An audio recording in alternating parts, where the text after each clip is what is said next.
Hey everybody, it's Phil Wiseman, and here is my video assignment. For the first question, my definition of spiritual disciplines, I would say a spiritual discipline is any action that we engage in where we are purposefully putting ourselves within the way of grace. In other words, it's a thing that we can do to actively put ourselves in a situation where God can do some rewiring, do some forming of us. And it's also something that we can do to break certain ingrained habits, kind of retrain our inner selves to act in such a way that would be more Christ-like. So any of these things would be a spiritual discipline. How would you define inward, outward, and corporate disciplines? I'd say that an inward discipline focuses on a person's interior life.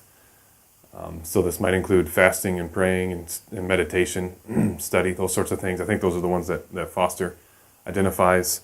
It's where we let God kind of lead us inside of ourselves to confront the demons within, so to speak. An outward discipline, they take us out of ourselves, so serving others, things whereby we become less selfish, more selfless. And of course, corporate disciplines are things that we engage in as a church, as a community, worship. For instance, these things they form us not only individually, but also as a body. So those would be my definition of the three kinds of disciplines. How often do I practice spiritual disciplines? Which ones do I practice often and which ones don't I practice very often?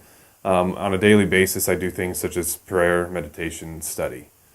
I've definitely not been regular in things like fasting, solitude, extended periods of solitude, extended periods of silence. But another discipline that I engage in regularly would be mentoring. I consider that a spiritual discipline.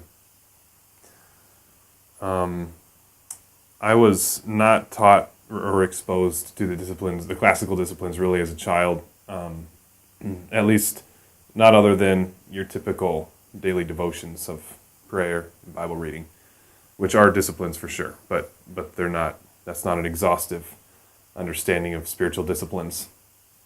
In the church that I'm at right now, again, I would say that we emphasize the spiritual disciplines insofar as devotional exercises go, like prayer and Bible study.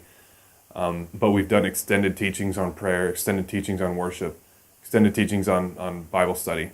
Some of the things that we haven't discussed much would be maybe some of the more obscure disciplines like silence and solitude, meditation, fasting. Certainly things that we could do a better job of teaching and things that I could do a better job of engaging in my own personal life. I look forward to doing that as a result of this course. So I look forward to what we're going to learn. Thanks everybody for being such a wonderful cohort. Bye-bye.